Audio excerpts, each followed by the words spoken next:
நடைபெற்ற அந்த அரசு பணியாளர் தேர்வாணையம் நடத்திய இளநிலை உதவி விரைவாளர் பணிக்கான தேர்வுல 2 கேள்வி தவறாக கொடுக்கப்பட்டிருந்தது. ஒன்னு வந்து அந்த ஐயா வைகுண்டர் சம்பந்தமா அந்த டிரான்ஸ்லேட் அப்படியே கம்ப்ளீட்டா மாறிட்டு, அந்த மாதிரி வரும்போது நம்ம அதுக்கு என்ன பண்ணலாம்? அதாவது வினாத்தாள்கள் பொதுவாக பல கட்டமாக தயாரிக்கப்படுகிறது.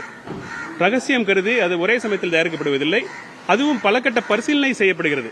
அதனுடைய மொழிபெயர்ப்பு பற்றியும் அதனுடைய பாடத்திட்டத்தில் இருக்கிறதா வெளியே இருக்கிறதா என்பது குறித்தெல்லாம் பல்வேறு சப்ஜெக்ட் எக்ஸ்பர்ட்ஸ் அதை பார்க்கறாங்க. நாங்க அதை நேரடியாக பார்க்க கூடாது. சப்ஜெக்ட் எக்ஸ்பர்ட்ஸ் பரிசீலனை பண்ணி அதை சீல் வச்சு அப்புறமா தான் கொஸ்டின் பேப்பர் தயார் செய்யப்படுகிறது. இருந்தாலும் ஒரு சில சமயம் அச்சுப்பிழை, பிரிண்டிங் மிஸ்டேக் அல்லது மொழிபெயர்ப்பு பிழை 1-2 இனங்களில் வந்துகிட்டே தான் இருக்கிறது. அது எங்களுக்கும் வருத்தத்தை அளிக்கிறது. முடிஞ்சவரை நாங்கள் அந்த தவறுகள் எல்லாம் இல்லாமல் தயாரிக்க வேண்டும் என்று நாங்கள் இந்த கொஸ்டின் பேப்பர் செட் பண்ற நிபுணர்களுக்கு அறிவுறுத்தி இருக்கிறோம். அதுபோல சில தவறான கேள்விகளை செட் செய்யக்கூடிய அந்த எக்ஸ்பர்ட்ஸ் இந்த பணியிலிருந்து ஒதுக்கி வைக்கப்படுகிறார்கள். இனிமே இது மாதிரி செய்யக்கூடாது நாங்கள் மிகுந்த கவனமாக தான் முயற்சி பண்ணிட்டு இருக்கோம். பட் இருந்தாலும் ஒரு சில சமயம்